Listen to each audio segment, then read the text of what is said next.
কুষ্টিয়ায় বঙ্গবন্ধুর নির্মাণাধীন ভাস্কর্য ভাঙচুরের ঘটনায় জেলা জুড়ে চরম উত্তেজনা বিরাজ করছে। এজন্য বিএনপিকে দায়ী করে তাদের দলীয় অফিস ভাঙচুর করেছে ছাত্রলীগের নেতাকর্মীরা। ফুটেজ নেওয়ার সময় হামলার শিকার হয়েছেন দীপ্ত টিভির ক্যামেরাম্যান। কুষ্টিয়া থেকে হাসান আলী রিপোর্ট।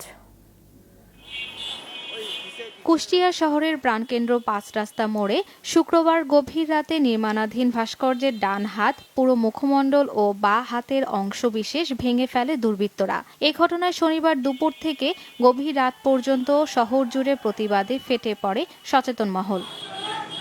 এরই মধ্যে শনিবার সন্ধ্যার পর থেকে রাতভর বিভিন্ন গ্রুপ দেশীয় অস্ত্রশস্ত্র নিয়ে মোটরসাইকেলে মহড়া দিয়ে চলছে।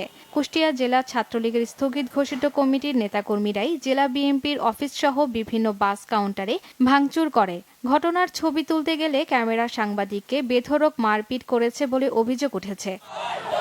এছাড়া মোরালের পাশে পুলিশ বেষ্টনীর মধ্যে বিক্ষোভ চলাকালে কয়েক রাউন্ড গুলিবর্ষণের অভিযোগও করেছে প্রত্যক্ষদর্শীরা। পুলিশের অবহেলায় শহর জুড়ে তাণ্ডবের অভিযোগ শহরবাসীর। তাণ্ডব চালিয়ে গোটা শহরে আতঙ্ক সৃষ্টির অভিযোগ করে দায়ীদের আইনের আওতায় আনার দাবি জানিয়েছেন বিএনপি।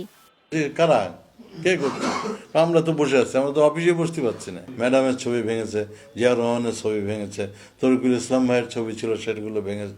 আমরা জোর নিন্দা করি এবং এইসব ক্রিমিনালদের ধরে আটকানো হোক, অসুবিধা কি আছে। এদিকে ঘটনাস্থল পরিদর্শন করে খুলনা রেঞ্জের ডিআইজি জানিয়েছেন, ঘটনার সাথে প্রত্যক্ষ বা পরোক্ষভাবে জড়িত সকলকে খুঁজে বের করা হবে।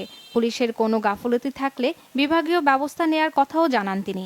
ভাস্কর্যের আশপাশ থেকে আমরা পজিটিভ সাক্ষ্য প্রমাণ কিছু পাইছি।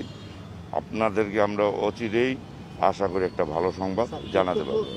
এটা আমি অবশ্য দেখব, আমাদের কারো যদি কর্তব্যকর্মে গাফলতি থাকে সেই ক্ষেত্রে এটা তো রাষ্ট্রীয় অস্তিত্বের উপর হামলার একটা ঘটনা।